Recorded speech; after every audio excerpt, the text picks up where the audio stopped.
ಕಾಪು ಹೊಸ ಮಾರಿಗುಡಿ ಜೀರ್ಣೋದ್ಧಾವರಂಡು ಬರ್ಪಿನ ಮಾರ್ಚ್ ತಿಂಗೊಳ್ಡು ಐತ ಪ್ರಯುಕ್ತ ಇನ್ನೊಂಜಿ ಮಂಗಳ ಗೌರಿ ಪೂಜೆ ಮಲ್ತದು ನವದುರ್ಗ ಯಜ್ಞ ಲೇಖನ ಆವರೆ ಉಂಡು ಒಂದು ನವದುರ್ಗ ಯಜ್ಞನ ಲೇಖ ಪಂಡ ದಾದ ಒಂದು ಎಂಚ ನಡಪುಂಡು ಒಂದು ಮಾತ ಇನಿ ನಮ್ಮ ಸಬ್ಸ್ಕ್ರೈಬರ್ನಗಲೆ ನಮ್ಮ ತೋಜರೆ ಉಲ್ಲ ಪೋಯಿ ನಮಿತ ಮಾರಿಗುಡಿಟ್ಟು ಈನ ಮತ ಆಪುಂಡು ಪೊತ್ತುಕ್ಕ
ನಿಮಗೂ ಮುಂದಕ್ಕೂ ಕೂಡ ಈ ಸನ್ನಿಧಾನಕ್ಕೆ ಬರುವಂತಹ ಯೋಗ ಭಾಗ್ಯವನ್ನೆಲ್ಲ ಕರುಣೆ ಪೂರ್ಣ ಅನುಗ್ರಹ ಪ್ರಸಾದ ಸಿದ್ಧಿರಸ್ತು ದೇವತಾನುಗ್ರಹ ಸಿದ್ಧಿರಸ್ತು.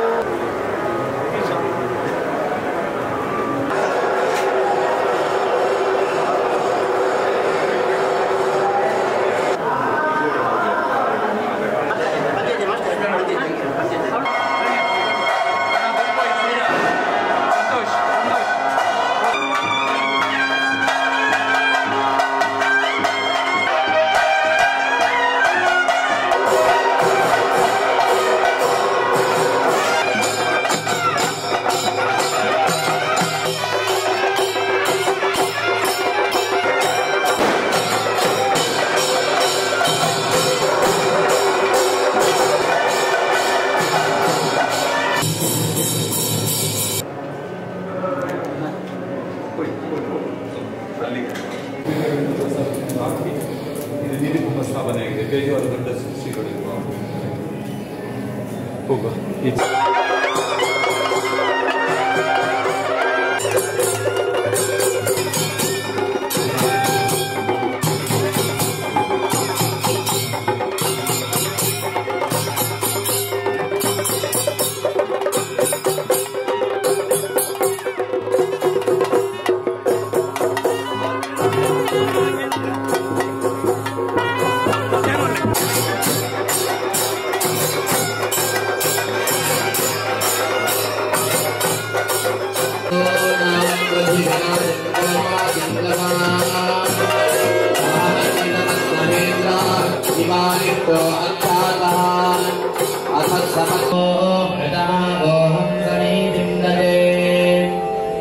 योगक्षेमं वा आरायामो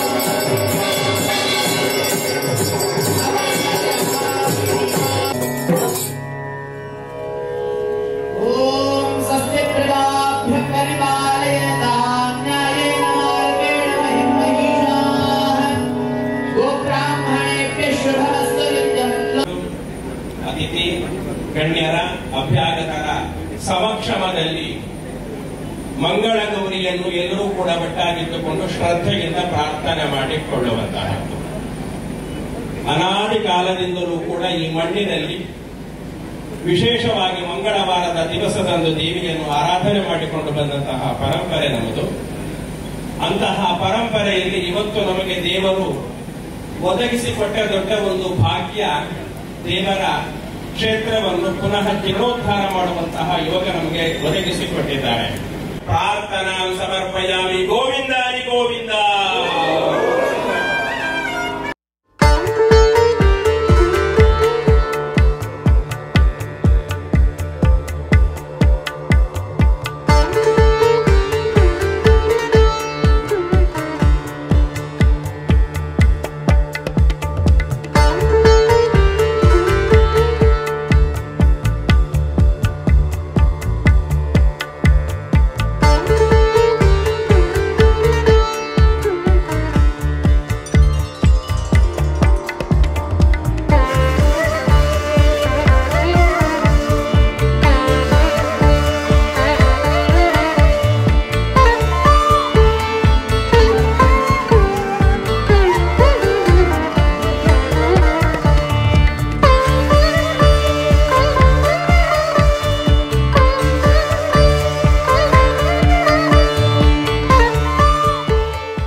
ಕಾಕತಾಳೀಯವಾಗಿ 3-4 ದಿನದಿಂದ ನಮ್ಮ ಆಶ್ರಮದಲ್ಲಿ ನರಸಿಂಹನ ಆರಾಧನೆ ಆಗ್ತಾ ಇತ್ತು. ಬಂದ ತಕ್ಷಣ ಮನ್ನೆ ಸುತ್ತ ಕೇಳಿ ಖುಷಿಯಾಯಿತು. ಅರ್ಚಕಸ್ಯ ಪ್ರಭಾವೇನ ಶಿಲಾ ಭವತಿ ಶಂಕರ. ಅರ್ಚಕನ ತಪಸ್ಸಿದೆಯಲ್ಲ, ಅದರಿಂದ ಶಿಲೆಯು ಶಂಕರ ಆಗುತ್ತೆ ಅನ್ನೋದು ಶಾಸ್ತ್ರ. ಇವತ್ತು ಇಲ್ಲಿರುವ ನಮ್ಮ ತಂತ್ರಿಗಳು, ಇಲ್ಲಿ ಅಧ್ಯಕ್ಷರು ಮತ್ತೆ ಅವರೆಲ್ಲ ಸಹಪಾಠಿಗಳೆಲ್ಲ 4-5 ಜನ ನನಗೆ ಪರಿಚಯ. ಕಾಪು ನಮ್ಮನ ಎಲ್ಲ ಭಕ್ತರಿಗೆ ನನ್ನ ನಮಸ್ಕಾರಗಳು. ಇವತ್ತು ಸೆಪ್ಟೆಂಬರ್ 3 ಕಾಪು ನಮ್ಮನ ದಿವ್ಯ ಕ್ಷೇತ್ರದಲ್ಲಿ ಒಂದು ಬಹಳ ವಿಶೇಷವಾದ ಸಂಭ್ರಮ. ಅಮ್ಮನ ಜೀರ್ಣೋದ್ಧಾರ ಕಾರ್ಯ ಪ್ರಾರಂಭವಾದದ್ರಿಂದಲೂ ಬೇರೆ ಬೇರೆ ಧಾರ್ಮಿಕ ಕಾರ್ಯಕ್ರಮಗಳು ನಡೆಯುತ್ತಾ ಒಂದಕ್ಕಿಂತ ಒಂದು ವಿಜೃಂಭಣೆಯಿಂದ ನಡೆಯುತ್ತಾ ಬಂದಿದೆ. ಈ ಎಲ್ಲ ಸಂದರ್ಭದಲ್ಲಿ ಅಮ್ಮ ಸ್ವತಃ ಇದ್ದು ನಮ್ಮೊಟ್ಟಿಗೆ ಪ್ರತಿಯೊಬ್ಬರ ಮನದಲ್ಲಿದ್ದು ಮನಸ್ಸಿನಲ್ಲಿದ್ದು ಇಲ್ಲಿ ನಡೆದಾಡಿಕೊಂಡು ಈ ಎಲ್ಲ ಸಮಾರಂಭಗಳನ್ನು ಒಂದು ವಿಜೃಂಭಣೆಯನ್ನು ಮಾಡುತ್ತಾ ಇರುವ ಹಾಗೆ ಅಮ್ಮನ ಈ ಜೀರ್ಣೋದ್ಧಾರದ ಕಾಮಗಾರಿಗಳು ಕೂಡ ಅಮ್ಮನ ಕೃಪಾ ಕಟಾಕಾಶದಿಂದಲೇ ನಡೆಯುತ್ತಲೇ ಇದೆ. ಈಗಾಗಲೇ ಬ್ರಹ್ಮಕಲಶೋತ್ಸವ ಸಮಿತಿ ಉದ್ಘಾಟನೆಗೊಂಡು ಆ ಸಮಿತಿಯ ವತಿಯಿಂದ ಬರುವ 2025 ಫೆಬ್ರವರಿ 25ರಿಂದ ಮಾರ್ಚ್ 5ರವರೆಗೆ 9 ದಿನಗಳ ಕಾಲ ವಿಶೇಷವಾದ ಬ್ರಹ್ಮಕಲಶೋತ್ಸವ ಸಮಾರಂಭ ನಡೆಯಲಿದೆ. ಈ ಸಮಾರಂಭಕ್ಕೆ ಪೂರಕವಾಗಿ ಈ ಮೊದಲು ಜೂನ್ 24-25ಕ್ಕೆ ಸ್ವರ್ಣ ಸಮರ್ಪಣೆ ಮಾಡಿ ಸ್ವರ್ಣ ಗದ್ದುಗೆಯನ್ನು ನಿರ್ಮಿಸುವುದಂತ ಭಕ್ತರು ಎಲ್ಲ ಆಲೋಚಿಸಿದಾಗ ಅಮ್ಮನ ಭಕ್ತರು ಎಲ್ಲೆಲ್ಲಿಂದ ಎಲ್ಲ ಬಂದು ಸ್ವರ್ಣ ಸಮರ್ಪಣೆ ಮಾಡ್ತಾ ಇದ್ದಾರೆ. ಇದೊಂದು ಅದ್ಭುತವಾದ ಪ್ರಕ್ರಿಯೆ. ಇವತ್ತು ಅಮ್ಮನ ಪ್ರೇರಣೆಯಂತೆ ಒಂದು ವಿಶಿಷ್ಟವಾದ ಇಡೀ ಪ್ರಪಂಚಾದ್ಯಂತ ಇರುವ ಅಮ್ಮನ ಭಕ್ತರೆಲ್ಲ ಪ್ರತಿ ಮನೆಯಲ್ಲಿ ಕೂತು ಕಾಪುನಮ್ಮನನ್ನು ನೆನೆಯಬೇಕು, ನವದುರ್ಗೆಯರ ಹೆಸರನ್ನು ಲೇಖನದ ಮೂಲಕ ಬರೆಯಬೇಕು ಎಂಬ ಒಂದು ಉದ್ದೇಶದಿಂದ ಅಭಿವೃದ್ಧಿ ಸಮಿತಿಯು ಒಂದು ಉಪಸಮಿತಿಯನ್ನು ರಚಿಸುವುದನ್ನು ನಿರ್ಣಯಿಸಿ ಸಮಿತಿಯನ್ನು ರಚಿಸಿ ಈ ದಿನ ಆ ಸಮಿತಿಯ ಉದ್ಘಾಟನೆ ಅಂತ ಒಂದು ನಿರ್ಣಯ ಮಾಡಿದ್ದೇವೆ.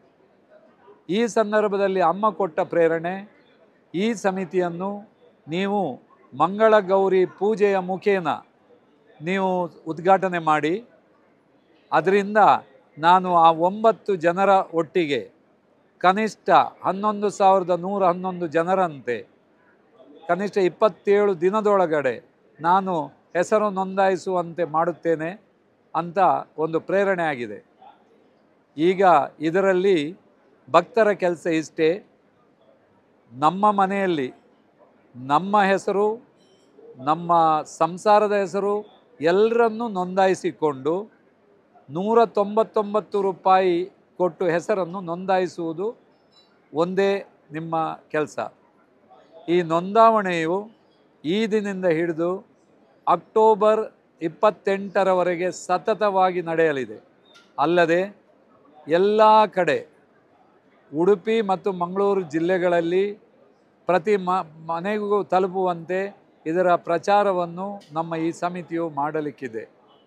ಇದನ್ನು ನೀವು ಪುಸ್ತಕವನ್ನು ಕಾಯ್ದಿರಿಸಿಕೊಂಡಲ್ಲಿ ಬರುವ ಅಕ್ಟೋಬರ್ 29ರಂದು ಇದೇ ವೇದಿಕೆಯಲ್ಲಿ ಆ ಪುಸ್ತಕ ಬಿಡುಗಡೆ ಕಾರ್ಯಕ್ರಮ ನಡೆದು ಭಕ್ತರಿಗೆಲ್ಲ ಆ ಪುಸ್ತಕವನ್ನು ವಿತರಿಸಲಿದ್ದೇವೆ.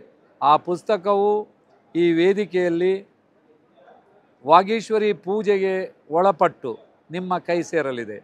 ಇದರ ಅರ್ಥ ಇಷ್ಟೇ ಭಕ್ತರೇ, ಈ ಪುಸ್ತಕ ಒಂದು ಪುಸ್ತಕ ಅಲ್ಲ, ನವದುರ್ಗೆಯರ ಪ್ರತೀಕವಾಗಿ ಕಾಪುವಿನ ಅಮ್ಮ ನಿಮ್ಮ ಮನೆಯೊಳಗೆ ಬರಲಿಕ್ಕಿದ್ದಾರೆ.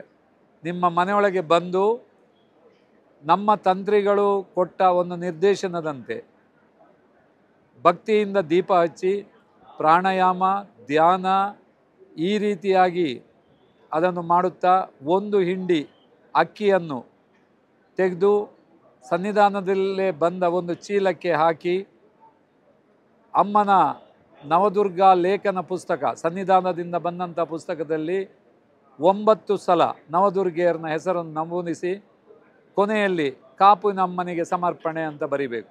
ಈ ರೀತಿ ಸತತವಾಗಿ 9 ದಿನ ನೀವು ಬರೆಯುವುದರಿಂದ ನಿಮ್ಮ ಬಾಳಿನಲ್ಲಿ ಬಹಳಷ್ಟು ಬದಲಾವಣೆ ಆಗುತ್ತೆ ಅಂತ ನಾನು ಅಮ್ಮನ ಪರಮ ಭಕ್ತನಾಗಿ ಒಂದು ನಂಬುಗೆಯಿಂದ ಹೇಳ್ತಾ ಇದ್ದೇನೆ. ಈ ಒಂದು ಪುಸ್ತಕ ಬರೆಯುವುದರಿಂದ ನಿಮ್ಮ ಮನೆಯಲ್ಲಿರುವ ಮಕ್ಕಳಿಗೆ ವಿದ್ಯಾಭ್ಯಾಸಕ್ಕೆ, ಅವರ ಆರೋಗ್ಯಕ್ಕೆ ಎಲ್ಲ ಬದಲಾವಣೆಗಳು ಆಗ್ತವೆ. ಇಂಥ ಒಂದು ವೈಬ್ರೇಷನ್ ನಿಮ್ಮ ಮನೆಯಲ್ಲಿ ಬರ್ತದೆ. ಅದು ನೀವು ಸ್ವತಃ ಅನುಭವಿಸಿ ಮುಂದಿನ ದಿನಗಳಲ್ಲಿ ನೀವು ಸನ್ನಿಧಾನಕ್ಕೆ ಆ ವಿಷಯ ತಿಳಿಸುತ್ತೀರಿ ಅಂತ ನನಗೆ ನಂಬಿಕೆ ಇದೆ. ಇಂಥ ಒಂದು ನವದುರ್ಗಾ ಲೇಖನ ಯಜ್ಞಕ್ಕೆ ನೀವೆಲ್ಲರೂ ಹೆಸರು ನೋಂದಾಯಿಸ್ಕೊಳ್ಬೇಕು. ಆದಷ್ಟು ಬೇಗ ಹೆಸರು ನೋಂದಾಯಿಸಿ ಅಕ್ಟೋಬರ್ 29ರಿಂದ ನೀವು ಆ ಲೇಖನವನ್ನು ಬರೆಯಬೇಕು. ಸತತವಾಗಿ ನಿಮಗೆ ಬರೆಯಲಿಕ್ಕೆ ಅನಾನುಕೂಲವಾದರೂ ಕೂಡ 45 ದಿನಗಳ ಕಾಲಾವಕಾಶ ಇದೆ. ನೀವು ಪುಸ್ತಕ ತಗೊಂಡಾದ ಮೇಲೆ ಅದನ್ನು ನೀವು ಆರಿಸುವ, ಬೆಳಿಗ್ಗೆನೂ ಆಗ್ಬೋದು, ಸಾಯಂಕಾಲನೂ ಆಗ್ಬೋದು. ನೀವು ಆ ರೀತಿಯಾಗಿ ನೀವು ಇದನ್ನು ನವದುರ್ಗಾ ಲೇಖನವನ್ನು ಬರೆಯಿರಿ. ಬರೆದು ನಿಮ್ಮಲ್ಲಿ ಕೊಟ್ಟಂಥ 2 ಪುಸ್ತಕಗಳನ್ನು ಬರೆದಾದ ಮೇಲೆ ಅಮ್ಮನ ಸನ್ನಿಧಾನಕ್ಕೆ ಶಿಲಾ ಸೇವೆಯ ಮುಖಾಂತರ ಒಪ್ಪಿಸಿ. ಶಿಲಾ ಸೇವೆ ಅಂದರೆ ನಿಮಗೆ ಅಮ್ಮ ಏನು ಪ್ರೇರಣೆ ಕೊಡ್ತಾರೆ ಆ ರೀತಿಯಾಗಿ, ಆ ಪ್ರೇರಣೆ ವಿಭಿನ್ನ ರೀತಿಯಲ್ಲಿ ಇರ್ತದೆ ಅಂತ ನಂಬಿಕೆಯಿಂದ ಹೇಳುತ್ತಾ, ಕಾಪುವಿನ ಅಮ್ಮ ಇಡೀ ನಿಮ್ಮ ಸಂಸಾರವನ್ನು, ನೀವು ನಂಬಿದ ನಿಮ್ಮ ಸ್ನೇಹಿತರನ್ನು ಎಲ್ಲರನ್ನೂ ಆಶೀರ್ವದಿಸಲಿ ಎಂದು ನಾನು ಪ್ರಾರ್ಥಿಸ್ತಿದ್ದೇನೆ. ಕೃಷ್ಣಮ್ಮಂದೇ ಜಗದ್ಗುರುಂ. ಕಾಪು ಮಾರಿಯಮ್ಮ, ಹೊಸ ಮಾರಿಯಮ್ಮ ಕ್ಷೇತ್ರದಲ್ಲಿ ಇವತ್ತಿನ ದಿವಸ ನವದುರ್ಗಾ ಲೇಖನ ಯಜ್ಞದ ಸಮಿತಿಯ ಉದ್ಘಾಟನೆಯಾಗಿದೆ. ಏನು ಈ ನವದುರ್ಗಾ ಲೇಖನ ಯಜ್ಞ ಅಂದರೆ ಏನು ಅಂತ ಕೇಳಿದರೆ, ತಾಯಿಯ 9 ಹೆಸರುಗಳನ್ನು ನಾವು ಬರೀಬೇಕು ಅಂತ. ಆ 9 ಹೆಸರುಗಳು ಯಾವುದು ಅಂತ ಕೇಳಿದ್ರೆ, ಮಾರ್ಕಂಡೇಯ ಎನ್ನುವಂತಹ ಋಷಿ ಬ್ರಹ್ಮನಲ್ಲಿ ಪ್ರಶ್ನೆ ಮಾಡ್ತಾನೆ, ನನಗೆ ಅಸ್ತಿಗುಖ್ಯತಮಂ ವತ್ಸ ಸರ್ವಲೋಕೋಪಕಾರಕಂ, ನನಗೆ ಸರ್ವಲೋಕಕ್ಕೆ ಹಿತಕಾರಕವಾಗಿರುವಂತಹ ಒಂದು ಮಂತ್ರವನ್ನು ಹೇಳಬೇಕು ಅನ್ನಿಸ್ತಾ ಇದೆ, ನನಗೊಂದು ಮಂತ್ರವನ್ನು ಹೇಳು ಅಂತ ಹೇಳಿದಾಗ ಸಾಕ್ಷಾತ್ ಬ್ರಹ್ಮನೇ ಲೋಕಕ್ಕೆ ಉಪಕಾರವನ್ನು ಮಾಡುವ ದೃಷ್ಟಿಯಿಂದ ಮತ್ತು ಎಲ್ಲರಿಗೂ ಕೂಡ ರಕ್ಷಣೆಯನ್ನು ಕೊಡತಕ್ಕಂತಹ ಒಂದು 9 ಮಂತ್ರಗಳನ್ನು ಹೇಳಿದ್ದಾನೆ. ಪ್ರಥಮಂ ಶೈಲಪುತ್ರಿ ಇತಿ ದ್ವಿತೀಯಂ ಬ್ರಹ್ಮಚಾರಿಣಿ ಮೊದಲಾಗಿರತಕ್ಕಂಥ 9 ಮಂತ್ರಗಳನ್ನು ಹೇಳಿದ್ದಾನೆ. ಈ 9 ಮಂತ್ರಗಳನ್ನು ನಾವು ಬರೆಯುವುದರಿಂದ ನಮ್ಮ ಮನಸ್ಸಿನಲ್ಲಿ ಅಮ್ಮನ ಹೆಸರುಗಳು ಉಳಿತದೆ. ಯಾವಾಗ ನಮ್ಮ ಅಮ್ಮನ ಹೆಸರು ನಮ್ಮ ಮನಸ್ಸಿನಲ್ಲಿ ಉಳಿತದೋ ಆವಾಗ ತಾಯಿಯ ಕೃಪೆ ನಮಗೆ ಅನನ್ಯವಾಗಿ ಪ್ರಾಪ್ತಿಯಾಗ್ತದೆ ಅಂತ. ಆ ನಿಟ್ಟಿನಲ್ಲಿ 9 ಹೆಸರುಗಳನ್ನು ಪ್ರತಿನಿತ್ಯ 9 ಬಾರಿ 9 ದಿವಸ ಬರೆಯುವುದರಿಂದ ಅಮ್ಮನ ಹೆಸರು ನಮ್ಮಲ್ಲಿ ಮೂಡ್ತದೆ. ನಮ್ಮ ಹೆಸರು ನಿತ್ಯವಾಗಿಯೂ ಕೂಡ ಅಮ್ಮನಲ್ಲಿ ಉಳಿಯುತ್ತದೆ. ಈ ನಿಟ್ಟಿನಿಂದ ನಮಗೆಲ್ಲರಿಗೂ ಕೂಡ ರಕ್ಷಾ ಕವಚವಾಗಿರುವ ಲೋಕಕ್ಕೆ ಅತಿ ಹಿತಕಾರಕವಾಗಿರುವಂತಹ 9 ಮಂತ್ರಗಳನ್ನು ನಾವೆಲ್ಲರೂ ಸೇರೋಣ, ಬರೆಯೋಣ. ಕಾಪು ಅಮ್ಮನ ಕ್ಷೇತ್ರಕ್ಕೆ ಇದನ್ನು ಅರ್ಪಿಸೋಣ. ನಮಸ್ಕಾರ. ನಮಸ್ಕಾರ. ಇತಿಹಾಸ ಪ್ರಸಿದ್ಧ ಕಾಪು ಹೊಸಮಾರಿಯಮ್ಮ ದೇವಸ್ಥಾನ ಅತ್ಯಂತ ವಿಶೇಷವಾಗಿ ಜೀರ್ಣೋದ್ಧಾರದ ಒಂದು ಅಂತಿಮ ಹಂತದಲ್ಲಿ ನಾವಿದ್ದೇವೆ. ಸರಿಸುಮಾರು ಪ್ರಥಮ ಹಂತದ 30 ಕೋಟಿಗೂ ಮಿಕ್ಕಿದ ಒಂದು ಕಾರ್ಯಕ್ರಮ, ಸಮಗ್ರ ಜೀರ್ಣೋದ್ಧಾರ 99 ಕೋಟಿಗೂ ಮಿಕ್ಕಿದ ಒಂದು ಯೋಜನೆ. ಅಮ್ಮನ ಕೃಪೆಯಿಂದ ಎಲ್ಲೂ ಕೂಡ ಯಾರ ಹತ್ರನೂ ಒತ್ತಡ ಹಾಕಿ ಕೇಳದೆ ಭಕ್ತರೇ ತನ್ನಷ್ಟಕ್ಕೆ ಬಂದು ಅವರ ಸೇವೆಯನ್ನು ಶಿಲಾಸೇವೆದ ಮುಖಾಂತರ ಅರ್ಪಿಸಿ ಈ ದೇಗುಲ ಇಷ್ಟು ದೊಡ್ಡ ರೀತಿಯಲ್ಲಿ ನಿರ್ಮಾಣಗೊಳ್ತಾ ಇದೆ. ಅನೇಕ ವಿಧಿವಿಧಾನಗಳು ಇಷ್ಟರವರೆಗೆ ಅನೇಕ ಕಾರ್ಯಕ್ರಮಗಳು, ಧಾರ್ಮಿಕ ಕಾರ್ಯಕ್ರಮಗಳು, ಈಗಾಗಲೇ ಬ್ರಹ್ಮಕಲಶಕ್ಕೆಂದು ಕೆಲವರು ಒಂದು ಕಾರ್ಯಕ್ರಮವನ್ನು ಮಾಡುವುದುಂಟು ಬ್ರಹ್ಮಕಲಶದ ಸಮಯದಲ್ಲಿ.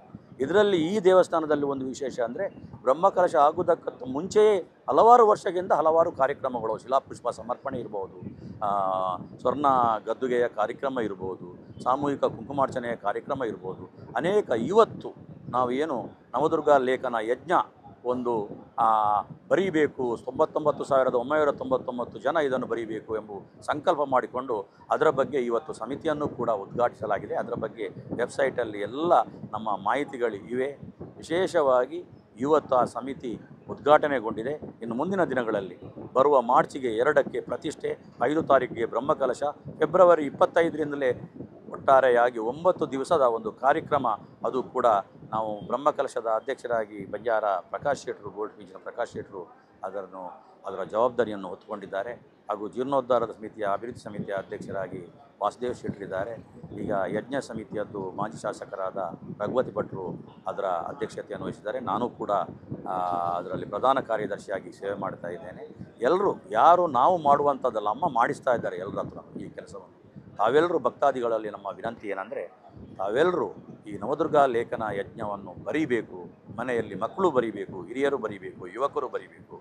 ಆನಂತರ ನಮ್ಮ ಈ ಎಲ್ಲ ಕಾರ್ಯಕ್ರಮದಲ್ಲೂ ಕೂಡ ಇನ್ನು ಮುಂದೆ ನಡೆಯುವಂಥ ಎಲ್ಲ ಕಾರ್ಯಕ್ರಮದಲ್ಲೂ ತಾವೆಲ್ಲರೂ ಭಾಗಿಯಾಗಬೇಕು. ವಿಶೇಷವಾಗಿ ತಾವೆಲ್ಲರೂ ಈ ಸನ್ನಿಧಾನಕ್ಕೆ ಬಂದು ಈ ಕಾರ್ಯವನ್ನು ನೋಡಬೇಕು. ಅದಕ್ಕಿಂತ ಮೊದಲು ಬ್ರಹ್ಮಕಲಶಕ್ಕಂತೂ ನೀವೆಲ್ಲರೂ ತಂಡೋಪತಂಡವಾಗಿ ಬರಬೇಕು, ಬರ್ತಾರೆ ಅಂತ ಸಂಕಲ್ಪ ಅಮ್ಮ ಕರೆಸ್ತಾರೆ ಎಂಬ ನಂಬಿಕೆ ನಮ್ಮಲ್ಲಿದೆ. ಎಲ್ಲ ರೀತಿಯಲ್ಲೂ ಎಲ್ಲರಿಗೂ ಬರುವಂಥ ಭಕ್ತರಿಗೆ ಮೂಲಸೌಕರ್ಯ ವ್ಯವಸ್ಥೆಗಳನ್ನು ನಮ್ಮ ಸಮಿತಿಯವರು ಈಗಾಗಲೇ ಅದನ್ನು ಚರ್ಚೆ ಮಾಡ್ತಾ ಇದ್ದೇವೆ. ಎಲ್ಲರೂ ಭಾಗಿಯಾಗಿ ಅಮ್ಮನಿಗೆ ಬಂಗಾರದ ಗದ್ದುಗೆ ಆಗ್ತದೆ. ವಿಶೇಷವಾಗಿ ಬಂಗಾರದ ಗದ್ದುಗೆಯಲ್ಲಿ ಅಮ್ಮ ಪ್ರತಿಷ್ಠಾಪನೆಯ ದಿವಸ ಕೂರ್ತಾಳೆ. ಆ ಬಂಗಾರದ ಗದ್ದುಗೆಯಲ್ಲಿ ಕೂರುವಂಥ ಭಾಗ್ಯವನ್ನು ಒಂದು ಪುಣ್ಯವನ್ನು ನೀವು ನೋಡಿ ಕಣ್ತುಂಬಿಕೊಳ್ಳಬೇಕು, ಪುನೀತರಾಗಬೇಕಂತ ಹೇಳಿ ಎಲ್ಲ ಭಕ್ತಾದಿಗಳಲ್ಲಿ ನಾನು ಪ್ರಾರ್ಥನೆಯನ್ನು ಮಾಡ್ತೇನೆ. ಕಾಪು ಮಾರಿಯಮ್ಮನ ಕ್ಷೇತ್ರದಲ್ಲಿ ನವದುರ್ಗಾ ಲೇಖನ ಯಜ್ಞದ ಸಮಿತಿ ಇವತ್ತು ಉದ್ಘಾಟನೆ ಆಗಿದೆ. ಇವತ್ತಿನಿಂದ ಅಕ್ಟೋಬರ್ 29ರವರೆಗೆ ದೇಶ ವಿದೇಶಗಳ ಬೇರೆ ಬೇರೆ ಕಡೆ ಹೋಗಿ ಈ ನವದುರ್ಗಾ ಲೇಖನ ಯಜ್ಞವನ್ನು ಬರೆಯುವಂಥದ್ರ ಬಗ್ಗೆ ಅಭಿಯಾನವನ್ನು 99,999 ಜನರಿಗೆ ತಲುಪುವ ಬಗ್ಗೆ ನಮ್ಮ ಸಮಿತಿ ಪ್ರಯತ್ನವನ್ನು ಮಾಡಲಿಕ್ಕಿದೆ. ವಿಶೇಷವಾಗಿ ಆನ್ಲೈನಲ್ಲಿ ಇದಕ್ಕೆ ಅವಕಾಶ ಇದೆ. ನಮ್ಮ ಮಾರಿಗುಡಿಯ ಒಂದು ವೆಬ್ಸೈಟಲ್ಲಿ ಇವತ್ತು ಅನಾವರಣ ಆಗಿದೆ. ಈ ವೆಬ್ಸೈಟಲ್ಲಿ ಒಂದು ಪೇಜ್ ನಮ್ಮ ನವಗ್ರಹ ಲೇಖನ ಯಜ್ಞಕ್ಕೊಂದು ಪೇಜ್ ಇದೆ. ಆ ಪೇಜಿಗೆ ನಮ್ಮ ಹೋದರೆ ಅದರಲ್ಲಿ ನೇರವಾಗಿ ಅವರು ಏನು ಮುಂಗಡ ಶುಲ್ಕವನ್ನು 199 ಪಾವತಿಸಿಕೊಂಡು ಅವರು ನವಗ್ರಹ ಲೇಖನ ಯಜ್ಞದಲ್ಲಿ ಇಲ್ಲಿ ಬರದೆ ಅವರು ಎಲ್ಲಿದ್ದಾರೆ, ಗುಜರಾತಲ್ಲಿರಲಿ, ಅಸ್ಸಾಮಲ್ಲಿರಲಿ, ಅಥವಾ ಅಮೇರಿಕಾದಲ್ಲಿರಲಿ, ನೇರವಾಗಿ ಅವರು ಅದರಲ್ಲಿ ಭಾಗವಹಿಸ್ಬೋದು. ಮತ್ತು ಬರೆಯುವುದನ್ನು ಸಹಿತ ಇವತ್ತು ಟ್ಯಾಬ್ನ ಮೂಲಕ ಅಥವಾ ಸ್ಮಾರ್ಟ್ಫೋನ್ನ ಮೂಲಕ ದಿನಕ್ಕೆ 9 ಹೆಸರುಗಳನ್ನು 9 ದಿವಸಕ್ಕೆ 9 ಸರ್ತಿ 9 ದಿವಸ ಟ್ಯಾಬ್ನಲ್ಲಿ ತಂತ್ರಿಗಳು ಹೇಳುವಂಥ ಕ್ರಮದ ಪ್ರಕಾರ ಟ್ಯಾಬ್ನ ಮೂಲಕವೇ ಬರೆದು ಅದನ್ನು ಅವರು ಡೌನ್ಲೋಡ್ ಮಾಡಿದರೆ ನಾವಿಲ್ಲಿ ಸಮಿತಿಯವರು ಅವರು ಕೊಟ್ಟಂಥ ಶುಲ್ಕದ ಮೇಲೆಗೆ ಅದನ್ನು ನಾವು ಪ್ರಿಂಟೌಟ್ ತೆಗೆದುಕೊಂಡು ಅಕ್ಕಿಯ ಶುಲ್ಕವನ್ನು ನಾವು ಅವ್ರ ಹತ್ರ ಪಡ್ಕೊಂಡು ಇಲ್ಲಿ ನಮ್ಮ ತಂತ್ರಿಗಳು ಅದನ್ನು ಅವರು ಆನ್ಲೈನಲ್ಲಿ ಬರೆದಂಥ ನವಗ್ರಹ ಲೇಖನವನ್ನು ದೇವಿಗೆ ಸಮರ್ಪಿಸುವಂಥ ಕೆಲಸವನ್ನು ಮಾಡ್ತೇವೆ. ಹಾಗಾಗಿ ಆನ್ಲೈನ್ನ ಮೂಲಕವೂ ಈಗ 199 ಕೊಟ್ಟು ಇದನ್ನು ಮುಂಗಡವನ್ನು ಕಾಯ್ದಿರಿಸುವಂಥದ್ದು ನಮ್ಮ ದೇಶ ವಿದೇಶದ ಜನತೆ ಮಾಡಬೇಕು. ಮತ್ತು ಅಕ್ಟೋಬರ್ 29 ನಂತರ ಇಲ್ಲಿ ಲೇಖನ ಪ್ರಾರಂಭ ಆದ ನಂತರ ಅವರೆಲ್ಲರೂ ಆನ್ಲೈನ್ನ ಮೂಲಕವೂ ಟ್ಯಾಬ್ನ ಮೂಲಕ ನವದುರ್ಗೆಯರ ಲೇಖನವನ್ನು ಬರೆಯುವಂಥ ಅವಕಾಶ ಇದೆ. ಹಾಗಾಗಿ ಫಿಸಿಕಲಿಯೂ ಮಾಡ್ಬೋದು, ಆನ್ಲೈನ್ನಲ್ಲೂ ಮಾಡ್ಬೋದು, ಎರಡಕ್ಕೂ ಅವಕಾಶ ಇದೆ. ದೇಶ ವಿದೇಶ ಜನ ಈ ನವದುರ್ಗೆಯರ ಲೇಖನ ಯಜ್ಞದ ಅಭಿಯಾನದಲ್ಲಿ ತಾವೆಲ್ಲರೂ ಭಾಗವಹಿಸಬೇಕು ಅಂತ ಕೇಳ್ಕೊಳ್ತಾರೆ.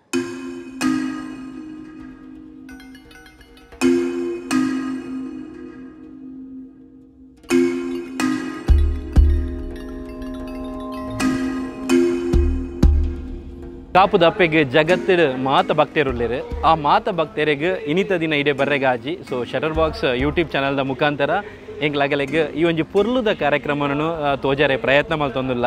ಈ ಅಪ್ಪನ ಆಶೀರ್ವಾದ ಮಾತಿರ್ನ ಮಿತ್ತಿಪ್ಪಡು ಈ ಕಾರ್ಯಕ್ರಮ ನನಾತ ಯಶಸ್ಸು ಅವರು ದಾಯಪಂಡ ನನ್ನ ಬರ್ಪಿನ ದಿನೊಟ್ಟು ಈ ಒಂದು ಪೊರ್ಲುದ ದೇವಸ್ಥಾನದ ಜೀರ್ಣೋದ್ಧಾರ ಆವೇರುಂಡು ಈ ಬರ್ಪಿನ ಪೂರಾ ಕಾರ್ಯಕ್ರಮಡು ಎಂಗ್ಲ ಐನಾತ್ ಭಾಗವಹಿಸರೆ ಟ್ರೈ ಮಲ್ಪ ಐನಾತ್ ನಮ್ಮ ಸಬ್ಸ್ಕ್ರೈಬರ್ನಗಲೆ ತೋಜರೆಲ್ಲ ಟ್ರೈ ಮಲ್ಪ ಆ ಅಪ್ಪನ ಆಶೀರ್ವಾದ ಕುಡರ ಮಾತೆರೆಗಳ ಇಪ್ಪಡು ಬಂಡದು ಸೊಲ್ಮೇಲು ಧನ್ಯವಾದ.